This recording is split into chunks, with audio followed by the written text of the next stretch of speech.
Hi everyone, कैसे हो आप सभी। स्वागत है आपका अपने चैनल टीचिंग विद बानी में। आई होप आप सभी अच्छे होंगे और अपनी तैयारी को बेहतर कर रहे होंगे। दोस्तों, आज की जो हमारी क्लास है वो भक्ति काल में सूफी काव्य से है। हमारी दोस्तों संत काव्य की क्लास हो चुकी है, जिसने नहीं देखी जरूर देखना। उसमें हमने संत काव्य के इंपॉर्टेंट प्रश्न जो पेपर में बहुत ज्यादा पूछे जाते, ट्रेंडिंग में रहते, उन्हें पढ़ा था। आज की क्लास में हम सूफी काव्य के प्रश्न को करेंगे। तो चलिए आज के वीडियो को स्टार्ट करते हैं। उससे पहले अगर आप चैनल पर पहली बार आए हो तो चैनल को सब्सक्राइब और वीडियो को लाइक जरूर करना। आज का हमारा पहला क्वेश्चन है, कुतुबन के गुरु का नाम। सैयद अशरफ, मेहदी बुरहान, दामो, शेख बुरहान। जल्दी से बताइए इसका राइट आंसर क्या होगा। हाँ जी दोस्तों, कुतुबन के गुरु का नाम क्या था। तो आपको याद रखना, जो कुतुबन है इनके गुरु का नाम शेख बुरहान था। तो इसका राइट आंसर क्या होगा। Option D.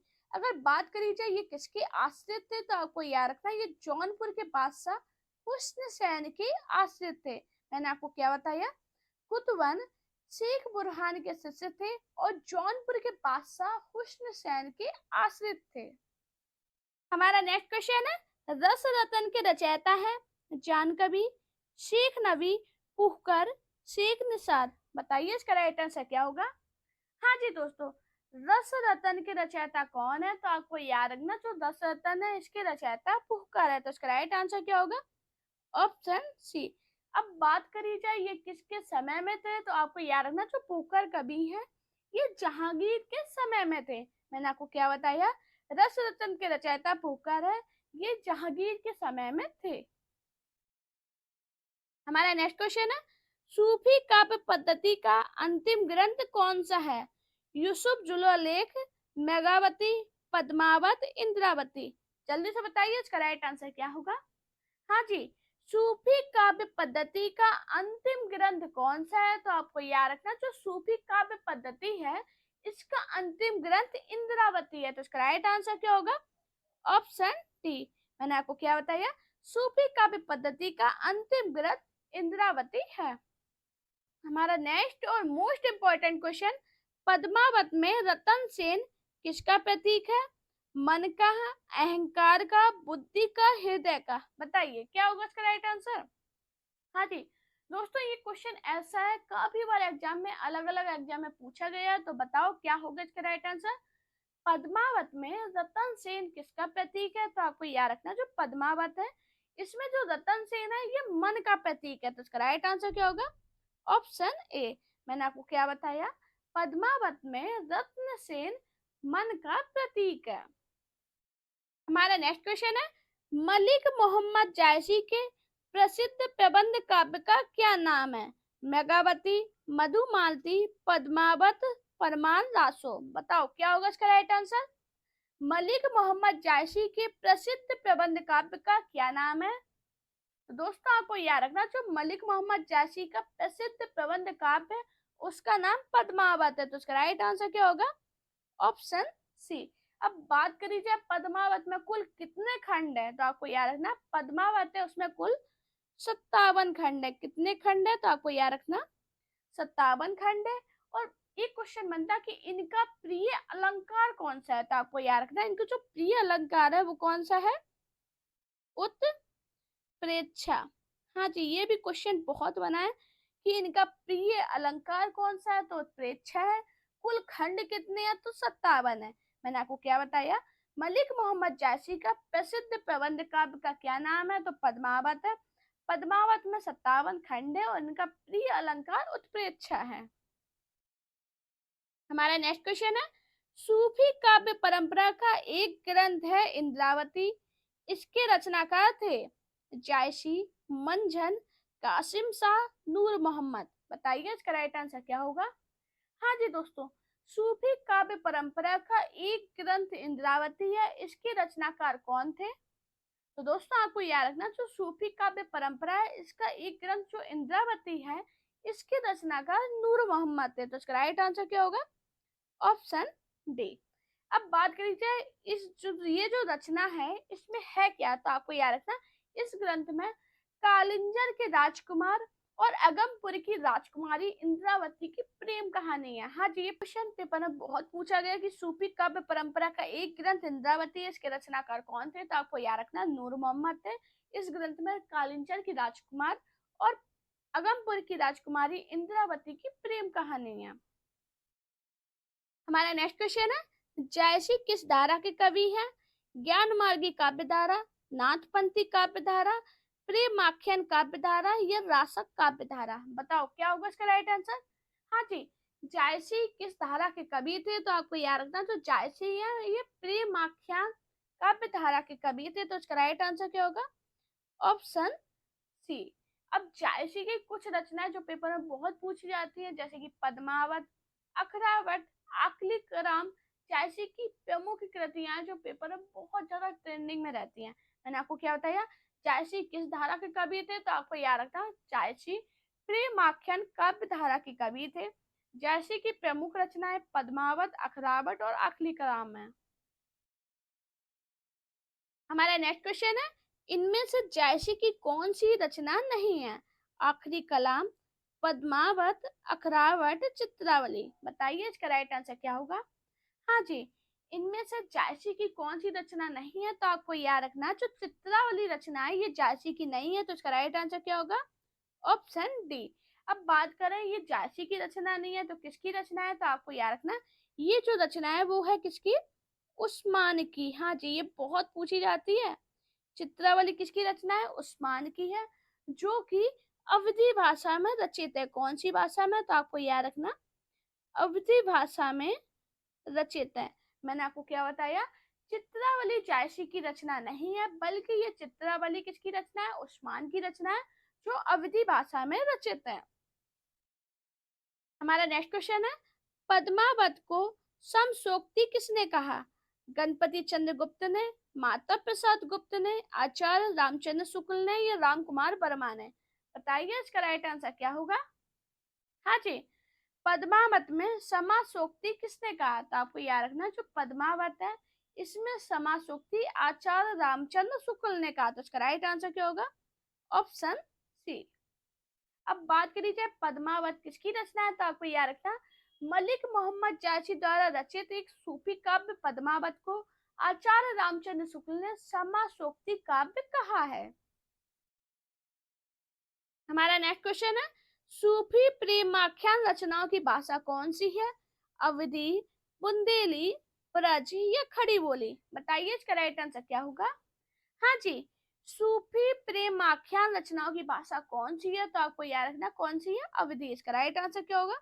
Option A. मैंने आपको क्या बताया, सूफी प्रेमाख्यान रचनाओं की भाषा अवधी है। हमारा नेक्स्ट क्वेश्चन है, पद्मावत में पद्मिनी प्रतीक है साधना की, शैतान की, परम सत्ता की या प्रकृति की? बताइए इसका राइट आंसर क्या होगा?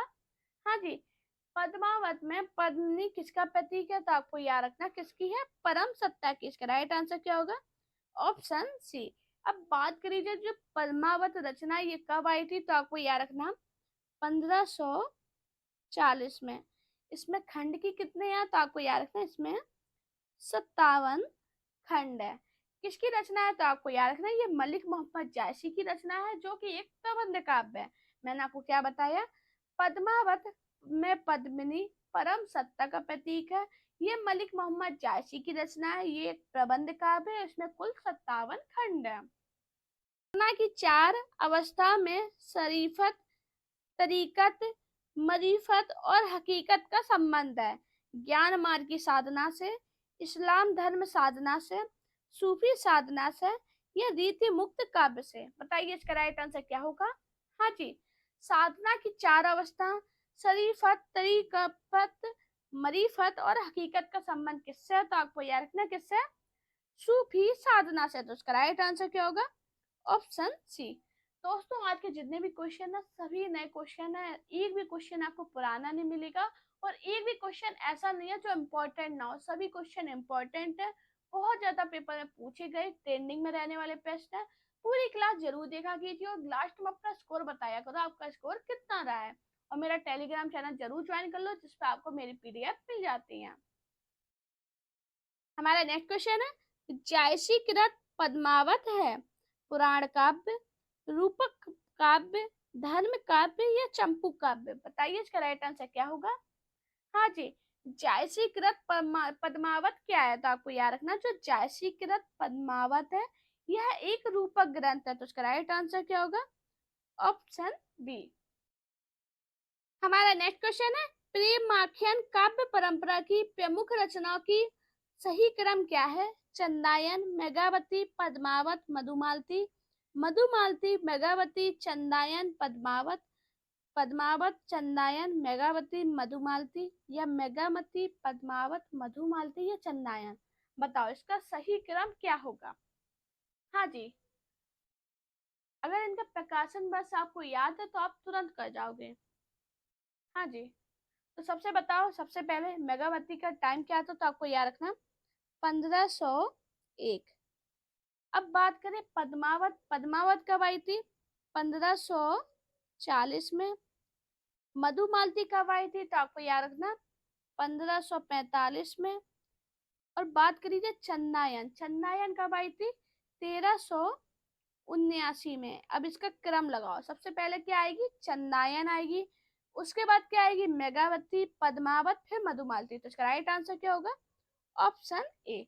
ये दोस्तों बहुत इंपॉर्टेंट क्वेश्चन है, बहुत बार ये पेपर में पूछा गया। भले ही आप यूजीसी नेट की तैयारी कर रहे हो, टीजीटी, पीजीटी, असिस्टेंट प्रोफेसर या कुछ भी तैयारी कर रहे हो, आपके लिए क्वेश्चन इंपॉर्टेंट है। जरूर बताना ये क्वेश्चन कितने लोग सही कर पाए हैं। हाँ जी, अब बात करें इनके रचनाकार कौन है, तो आपको याद रखना मेघावती के रचनाकार कौन है, कुतुबन है। पद्मावत के जायसी है, मधुमालती के मंजन है और चंदायन मुल्ला दाऊद। हमारा नेक्स्ट क्वेश्चन है, आचार्य रामचंद्र शुक्ल की प्रेम आख्यान काव्य परंपरा का प्रथम कवि किसे माना है। मंझन को, जायसी को, मुल्ला दाऊद को या कुतुबन को? बताइए क्या होगा इसका राइट आंसर। हाँ जी, आचार्य रामचंद्र शुक्ल ने प्रेम आख्यान काव्य परंपरा का प्रथम कवि किसे माना है, तो किसे माना है, कुतुबन को। इसका राइट आंसर क्या होगा, ऑप्शन डी। मैंने आपको क्या बताया, आचार्य रामचंद्र शुक्ल ने प्रेम आख्यान काव्य परंपरा का प्रथम कवि कुतुबन को माना है। हमारा नेक्स्ट क्वेश्चन है, कौन सी कृति जायसी की है। मधुमालती, कन्हावत, मेघावती, अनुराग पाशुरी? बताइए क्या होगा इसका राइट आंसर। हाँ जी, कौन सी कृति जायसी की है, तो दोस्तों आपको याद रखना जो कन्हावत है ये जायसी की रचना है, तो इसका राइट आंसर क्या होगा, ऑप्शन बी।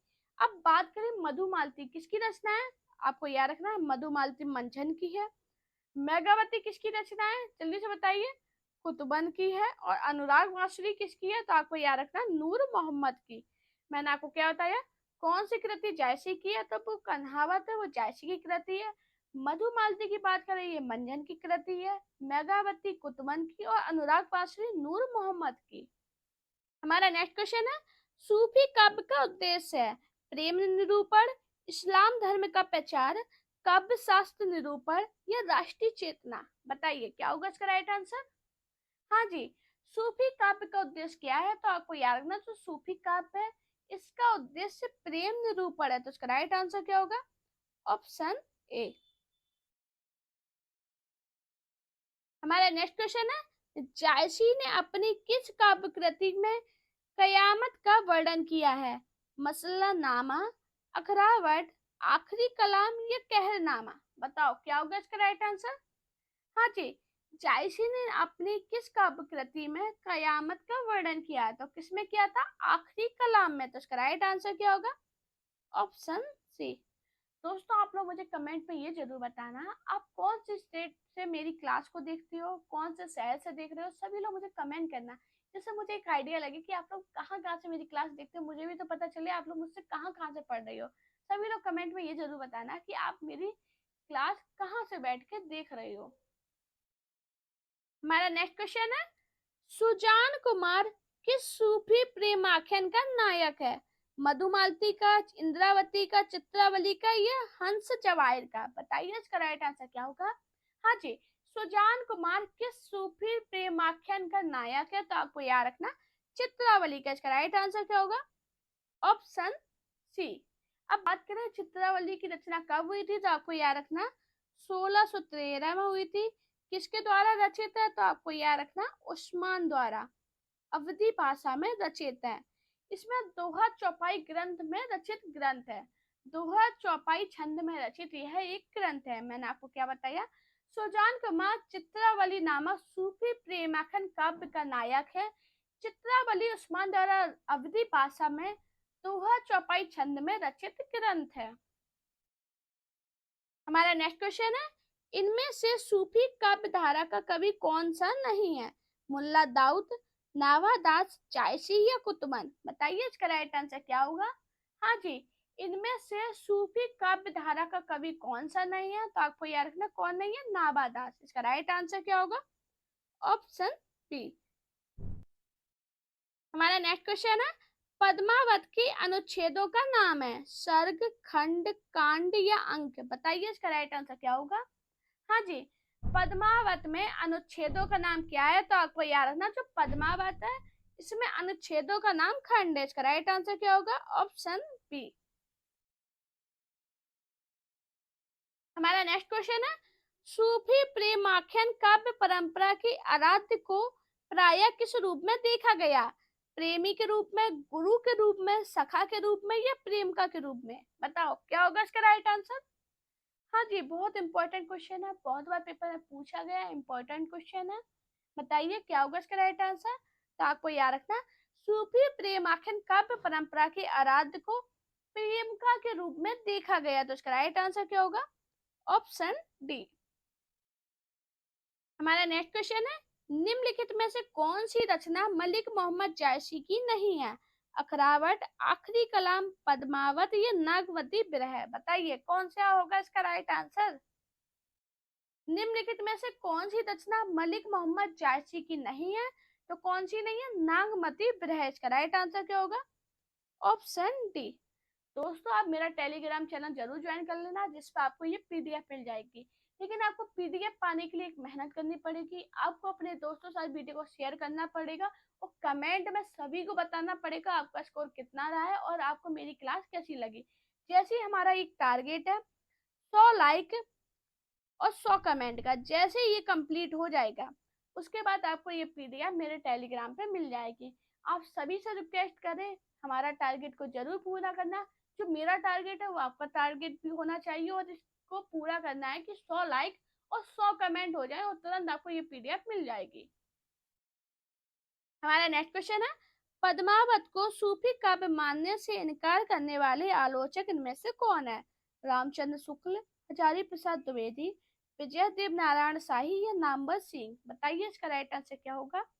हाँ जी, पद्मावत को सूफी काव्य मानने से इनकार करने वाले जो आलोचक थे वो थे विजय देव नारायण शाही। इसका राइट आंसर क्या होगा? ऑप्शन सी।